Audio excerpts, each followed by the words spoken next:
fantasy.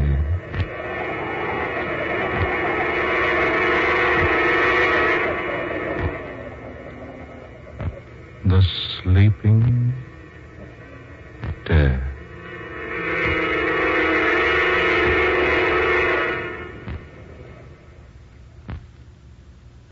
Now just lie quietly, Mr. Wentworth.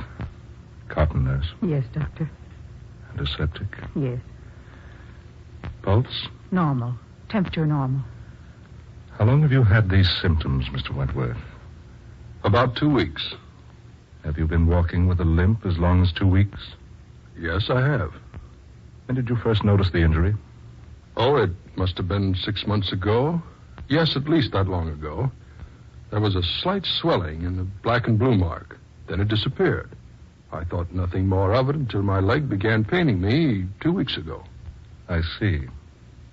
Is there much pain now? No, none. The leg feels numb.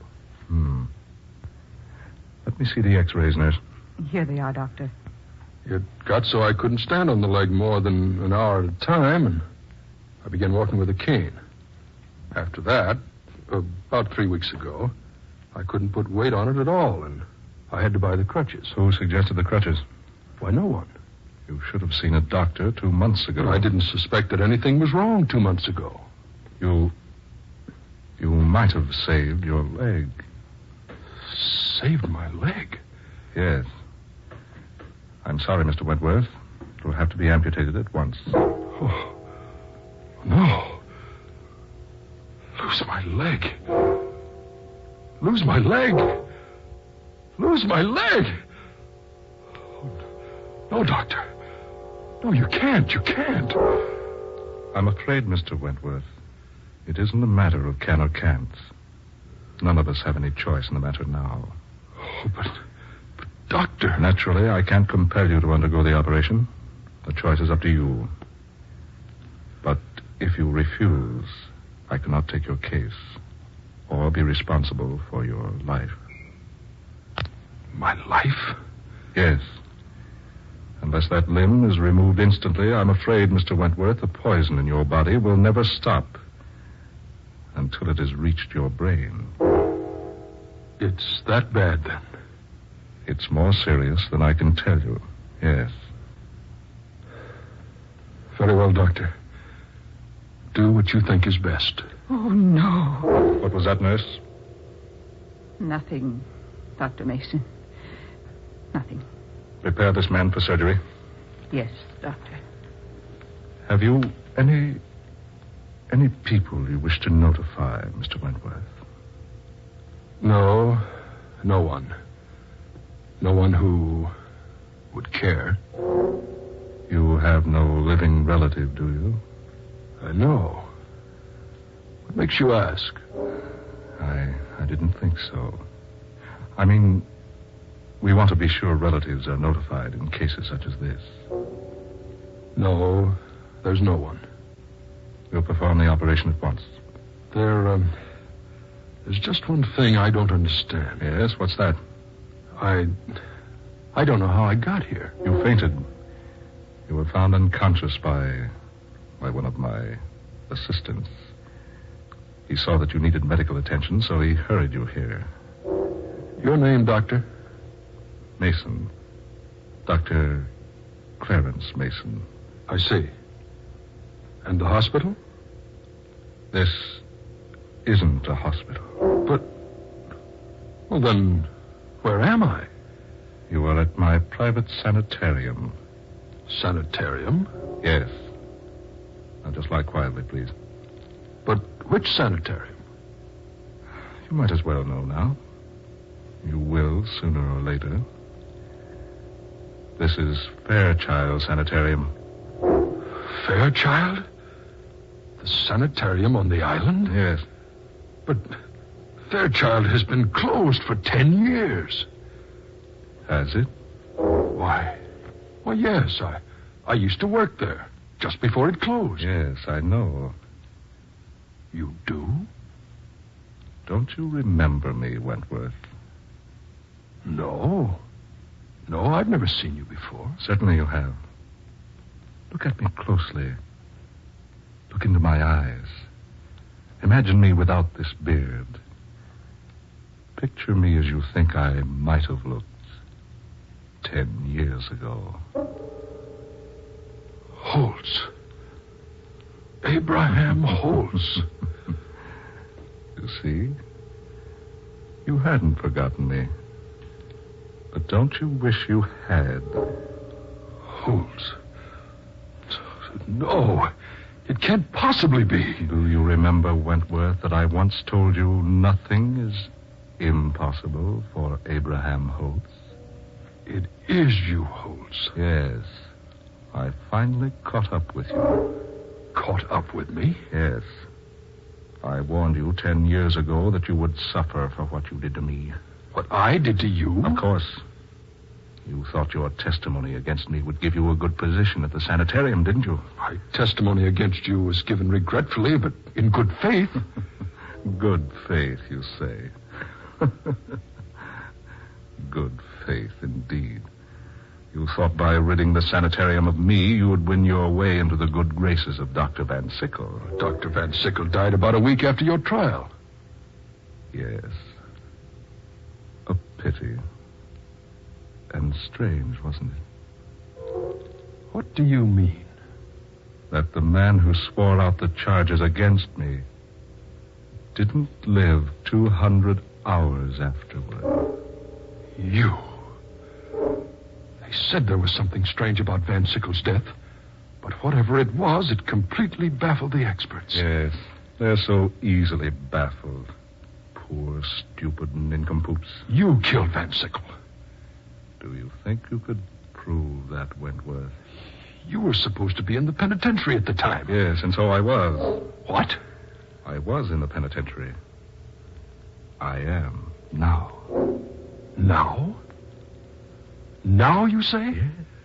Yes, indeed. Did you forget? My sentence was for life. I could hardly serve a sentence like that in 10 years. You escaped. In a sense. What do you mean?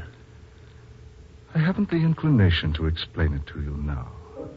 Suffice it to say, it has been impossible from the first to imprison the one whom you first knew as Dr. Abraham Holtz. How could you be in prison and here at the same time? Mad. You're mad. Completely. Well, that is probably what the doctors would say, yes. But I repeat, their plain, out-and-out stupidity is as amazing as it is alarming. I'm getting out of here.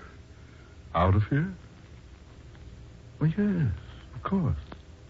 Go right ahead. You bet I will. I'm going to get out of here so fast Well? Something delaying you, Wentworth? My leg. I can't move it. What have you done to me? I've merely made it a little inconvenient for you to leave. You devil. I think that's what you said, Wentworth, in the courtroom when you testified against me 10 years ago. Remember? Remember what you said, Wentworth? I do. I remember quite distinctly what you said.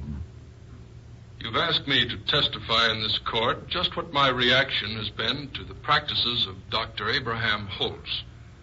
Well, gentlemen, when I first came to Fairchild Sanitarium, Dr. Holtz was apparently a normal, capable, practicing surgeon with a very extraordinary ability. But then he began to change. Yes, change. He ceased to be human. Yes, he became more like a devil. That's it. He became more like a devil. You remember that, don't you, Wentworth? Oh, I only said what I thought was true. You did cease to be human. You treated me and the rest of the interns like we were beasts. You were like beasts to me. Suddenly everyone became beast-like. Because suddenly I found myself in a position that put me far above every other human on Earth. Made all mankind to me like beasts are to man. What do you mean? Found yourself in a position? Sometime, Wentworth. Sometime soon, perhaps. You'll know. Ah, the electric warning. Someone has just entered the front door of the sanitarium. I must leave you now, but first... What are you doing? While I am gone, you must rest. Get away! Get away! Get away! An injection of this Wentworth to quiet you. No. No. Keep away from me or I'll...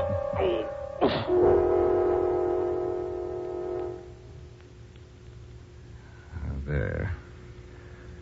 What will happen next will probably amaze you. You devil. You persist in calling me that, do you? Very well, Wentworth. At first, I was going to take only one of your legs in exchange for what you did to me with your testimony. Now, I shall take them both. No. No. No. You can't do a thing like that to me.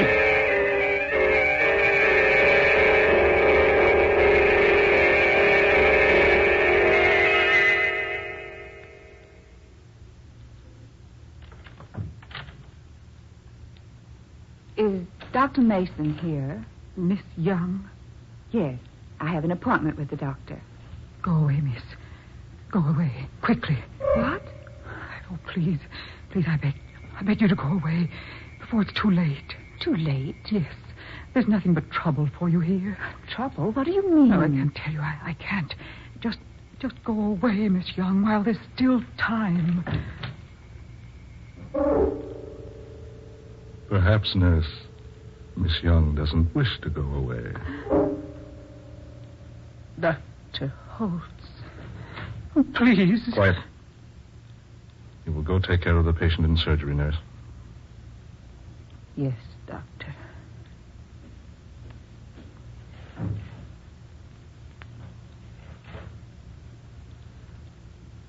I must apologize, Miss Young. You see, my nurse is quite upset. One of our surgeons operated this morning under most adverse conditions. A death resulted. The nurse has been quite upset about it all day because, well, to be quite frank, the surgeon was her brother. I'd warned him an operation would be fatal to the patient, but he went ahead anyway while I was away from the sanitarium. When I came back, I did everything I could to resuscitate the patient, but I was just minutes too late. I was compelled to discharge the surgeon from my staff.